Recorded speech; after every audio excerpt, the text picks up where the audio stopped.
Ananias and his wife Sapphira, they went and sold their own land.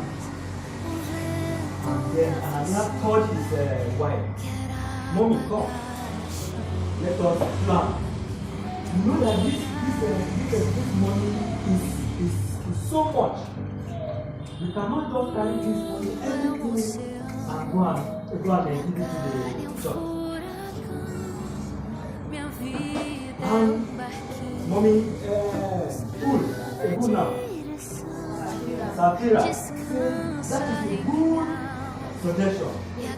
Let us divide this money into half and carry one part to the church, and use this other half for ourselves. Romans 6:23. There you go. Romans 6:23.